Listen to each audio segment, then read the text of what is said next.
इस वीडियो में हम सेल मेम्ब्रेन के कंपोनेंट्स और फंक्शंस को एक्सप्लेन करेंगे। So let's start the video. Cell membrane protein, lipid और कार्बोहाइड्रेट से बना हुआ होता है।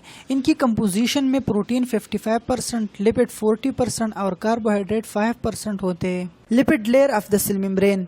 सेल मेम्ब्रेन फास्फोलिपिड मॉलिक्यूल का बाइलेयर स्ट्रक्चर है। ये मॉलिक्यूल एक दूसरे के साथ कंबाइन होते हैं और लिपिड के 2 लेयर्स बनाते हैं। इसलिए सेल मेम्ब्रेन को हम लिपिड बाइलेयर मेम्ब्रेन कहते हैं। फास्फोलिपिड बना होता है फास्फेट ग्रुप प्लस लिपिड से, जो कि फैटी एसिड है। फास्फेट ग्रुप को फास्फोलिपिड का हेड और फैटी एसिड को टेल कहते हैं। ये जो हेड पार्ट है ये पोलर होने की वजह से वाटर सॉल्युबल या हाइड्रोफिलिक है, और जो टेल है ये नॉन पोलर होने की वजह से हाइड्रोफोबिक है। सेल मेम्ब्रेन में ये मॉलिक्यूल इस तरह अरेंज होते हैं कि tail interior of the cell membrane और head surface of the cell membrane बनाता है। इस लिपिड लेयर का एक कैरेक्टरिस्टिक ये है कि सॉलिड नहीं है बल्कि डायनामिक या फ्लूइड इन नेचर है, जो कि हम ऑलरेडी फ्लूइड मोज़ेक मॉडल में एक्सप्लेन कर चुके हैं।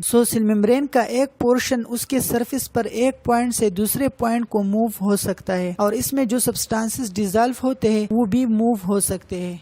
कोलेस्ट्रॉल भी लिपिड है और इस सेल मेम्ब्रेन की फास्फोलिपिड मॉलिक्यूल के दरमियान में अरेंज होते हैं। फास्फोलिपिड मॉलिक्यूल का जो स्ट्रक्चर है ये सॉफ्ट और ऑयली होता है, जबकि कोलेस्ट्रॉल का स्ट्रक्चर रिजिड होता है। इस वजह से ये फास्फोलिपिड मॉलिक्यूल को एक दूसरे के साथ पैक करता है और सेल मेम्ब्रेन को स्टेबलाइज बनाता है। Function of lipid layer in cell membrane. Lipid layer की वजह से सेल मेम्ब्रेन एक सेमी परमिएबल मेम्ब्रेन है। सेमी परमिएबल उस मेम्ब्रेन को कहते हैं जिससे सिर्फ स्पेसिफिक सब्सटेंसेस गुजर सकते हैं। सेल मेम्ब्रेन को सिर्फ वही सब्सटेंसेस क्रॉस कर सकते हैं जो लिपिड सॉल्युबल होते हैं, जैसा कि ऑक्सीजन, कार्बन डाइऑक्साइड और अल्कोहल।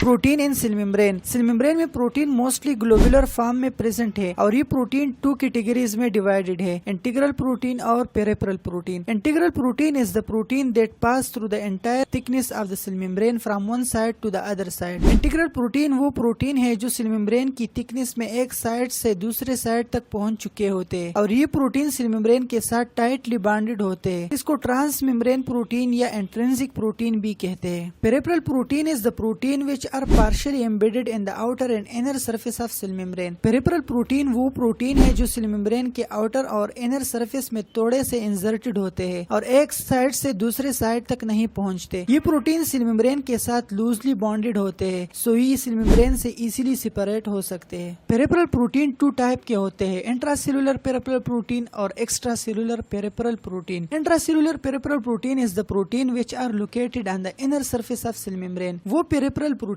जो सेल मेम्ब्रेन के इनर सरफेस में इंसर्टेड होते हैं उनको इंट्रासेलुलर पेरिफेरल प्रोटीन कहते हैं। Example is receptors, transport protein और enzymes. Extracellular peripheral protein is the protein that are inserted on the outer surface of cell membrane. वो पेरिफेरल प्रोटीन जो सेल मेम्ब्रेन के आउटर सरफेस में inserted होते हैं उनको एक्स्ट्रासेलुलर पेरिफेरल प्रोटीन कहते हैं। Examples are antigens, adhesion protein and some enzymes.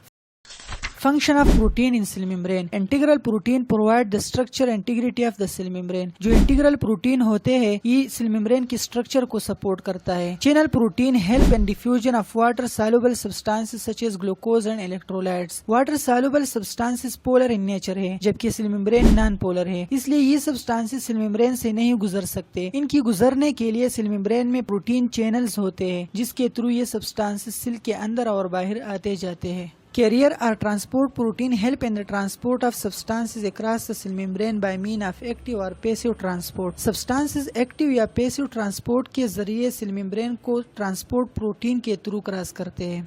Some carrier protein act as a pump by which ion are transported actively across the cell membrane. Some carrier protein as a pump काम करते हैं, ये ion को actively transport करते हैं। Actively mean इस process में ये एनर्जी यूज करते हैं। Receptor protein serve as a receptor site for hormone and neurotransmitters. Hormone और न्यूरोट्रांसमीटर रिसेप्टर प्रोटीन के साथ अटैच होते हैं और एक्शन परफॉर्म करते हैं। Some of the protein molecule form the enzymes and control chemical reaction within the cell membrane. कुछ protein ऐसे होते हैं जो एंजाइम्स बनाते हैं और इन एंजाइम्स सेल मेम्ब्रेन में मेटाबॉलिक रिएक्शंस को कंट्रोल करता है। Some protein act as antigen and induce the process of antibody formation. कुछ प्रोटीन एज ए एंटीजन होते हैं जो एंटीबॉडी फॉर्मेशन में हेल्प करते हैं। Carbohydrate and cell membrane. Cell membrane में कुछ कार्बोहाइड्रेट ऐसे होते हैं जो प्रोटीन के साथ कंबाइन होकर ग्लाइकोप्रोटीन बनाते हैं और कुछ लिपिड के साथ बाइंड होकर ग्लाइकोलिपिड बनाता है। कार्बोहाइड्रेट सेल मेम्ब्रेन के ऊपर एक थिन और लूज लेयर बनाता है जिसको कहते हैं glycocalyx. Function of carbohydrate in cell membrane. Carbohydrate molecule पर नेगेटिव चार्ज होता है, सो जो नेगेटिवली चार्ज सब्सटेंसेस होते हैं ये उनको रिपेल करता है और सेल से बाहर या अंदर जाने नहीं देता है। ग्लाइकोकेलेक्स लेयर नाइबरिंग सेल को एक दूसरे के साथ मजबूती से फिक्स करता है। कुछ कार्बोहाइड्रेट मॉलिक्यूल प्रोटीन की तरह एज अ रिसेप्टर होते हैं। Function of cell membrane. Protective function. Cell membrane protect the cytoplasm and the organelles present in the cytoplasm. Cell membrane cytoplasm और cytoplasm में present organelles का protection करता है। Selective permeability. Cell membrane act as a semi-permeable membrane which allows only some substances to pass through it and act as a barrier for other substances. Cell membrane एक semi-permeable membrane है जो कुछ substances को cell के अंदर गुजरने देता है और कुछ substances के लिए as a barrier होता है, उनको सेल के अंदर जाने से रोकता है। Absorptive function. Nutrients are absorbed into the cell through the cell membrane. Cell membrane के थ्रू nutrients को absorb करता है। Excretory function. Metabolites and other waste product from the cell are excreted out through the cell membrane. Cell में different metabolic reactions होते हैं जिनकी result में waste product तैयार होते हैं। सेल membrane इन waste product को सेल से excrete करता है। Exchange of gases. Oxygen enters the cell from the blood and carbon dioxide leaves the cell and enter the blood through the cell membrane. Cell membrane के through oxygen blood से cell में enter होता है और carbon dioxide बाहर आता है। Maintenance of shape and size of the cell. Cell membrane cell की साइज और शेप को मेंटेन रखता है।